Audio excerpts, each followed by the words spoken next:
Hello दोस्तों। आज हम लोग अपना हिंदी में अगला लेसन स्टार्ट करेंगे। पत्र लेखन। आइए समझते हैं कि आखिरकार ये पत्र लेखन में होता क्या है। याद रखिएगा, ये आप लोग के पेपर में मोस्ट वीवीआई टॉपिक है। आप लोग इसको सबसे ज्यादा पेपर में नंबरों में पूछा जाने वाला ये क्वेश्चन है। बच्चों को मालूम ही नहीं चलता है कि आखिरकार में प्रार्थना पत्र में लिखना क्या है। तो आइए आज हम लोग प्रार्थना पत्र के बारे में ही समझेंगे। क्लास ये 9 से लेकर 12 तक के बच्चों के लिए मोस्ट इम्पोर्टेंट होता है, लेकिन सबसे ज्यादा आप लोग का 9th क्लास से लेकर 12th क्लास। लेकिन अभी इस समय फिलहाल में बोर्ड का टाइम चल रहा है, तो 12th और 10th वाले बच्चों पे ज्यादा फोकस रहेगा।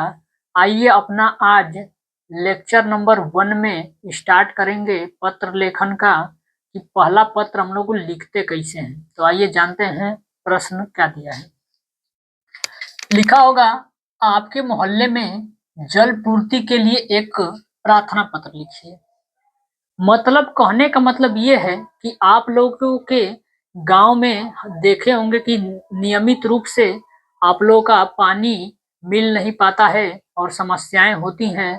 तो उसके लिए हम लोगों को आज लिखने सीखना है कि आखिरकार में हम पत्र के माध्यम से अगर किसी को ये भेजना रहेगा तो कैसे अपनी शिकायत को भेज पाएंगे किसी के सामने। तो उसी के बारे में आज हम लोग इसको लिखना सीखेंगे। तो आइए जानते हैं कैसे लिखेंगे। तो याद रखिएगा, पहला हेडिंग इसमें हमेशा सेवा में करिएगा। इसके बाद किसके लिए पत्र लिखा जा रहा है? पेयजल अधिकारी, यानी कि जो जल विभाग का कार्य देखता है उसी को बोलते हैं पेयजल अधिकारी। लिखा है जमनिया गाजीपुर, यानी कि आप जिस क्षेत्र में रहिएगा उसी क्षेत्र का नाम यहाँ पे लिख दीजिएगा। जैसे कोई विद्यार्थी धानापुर का होगा तो धानापुर चंदौली लिखेगा। कोई मान लीजिए बनारस सिटी का है तो बनारस अपने यहाँ गांव का नाम लिखेगा। मतलब जहाँ का वो रहेगा वहीं का आप लोग लिखेंगे। और याद रखिएगा, पत्र लेखन में विशेषताएं होती हैं कुछ। पत्र में आप लोग लिखते समय निम्न बातों का ध्यान रखिएगा। पहली बात यह है कि पत्र जब भी आप लोग बोर्ड के पेपर में लिखिएगा, हमेशा कॉपी पे आप लोग हमेशा कोशिश करिएगा कि एक पेज में आप लोग पत्र लेखन को पूरा लिख डालें, ताकि एग्जामिनर को पूरा एक जगह अच्छे से दिखेगा। वो आप लोगों का जो कॉपी होगा उस पे पूरा नंबर देने में समर्थ होगा। इसके बाद आते हैं, लिखा है इसके बाद विषय। विषय का मतलब होता है कि किसके लिए प्रार्थना पत्र लिख रहे हैं। तो ये अनियमित जलापूर्ति के संदर्भ में, यानी कि नियमित रूप से जल हम लोग को डेली नहीं मिल पा रहा है, उसी के संदर्भ में हम लोग अपने पत्र को लिखने जा रहे हैं। इसके बाद महोदय हेडिंग करिएगा, या आप लोग यहाँ पे सर भी लिख सकते हैं, कोई दिक्कत नहीं है। इसके बाद आइए समझते हैं आगे। याद रखिएगा, सेवा में जब भी आप लोग लिखिएगा तो ये वाली लाइन आप लोग का एकदम सीधा होना चाहिए, तभी आप लोग का जो प्रार्थना पत्र है देखने में थोड़ा सा आप लोग को अच्छा लगेगा।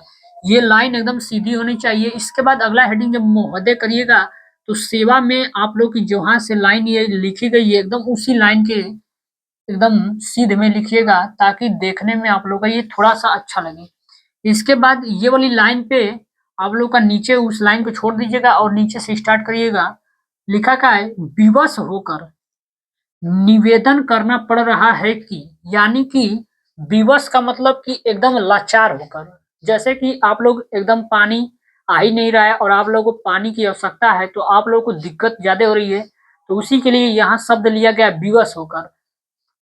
लिखा है कि विवश होकर निवेदन करना पड़ रहा है कि 2 सप्ताहों से हमारे नगर में पानी की आपूर्ति नियमित रूप से नहीं की जा रही है।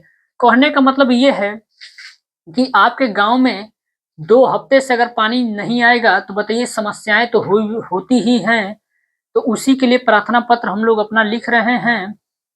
इसके बाद अगला जो लाइन लिखा है, मोहल्ले के कुछ गलियों की हालत विशेष रूप से शोचनीय है। मतलब कि मोहल्ले में गली गली में आप लोग का देखे होंगे टंकी बैठा होगा, नल लगा होगा तो भाई सारी गलियों की स्थिति वही होगी। ये तो नहीं है कि सिर्फ आपको अकेले अपने लिए दिक्कत हो रही होगी, गांव के सारे लोगों के लिए दिक्कत हो रहा होगा, क्योंकि गांव है तो बताइए एक गांव पूरा होगा। अगर एक जगह पानी नहीं आएगा तो सारे जगह पे पानी की पूर्ति नहीं की जा रही होगी सही से, तो सबको परेशानी हो रहा होगा। लिखा है आगे, दिन भर में केवल 15 से 20 मिनट के लिए जल की पूर्ति की जा रही है। बोल रहा है कि दिन भर में, अब बताइए पूरा 12 घंटे दिन और 12 घंटे रात, यानी कि 24 घंटे में बताइए कोई 15 या 20 मिनट में कैसे अपना कोई कार्य निपटा पाएगा, तो इसीलिए दिक्कत हो रही है।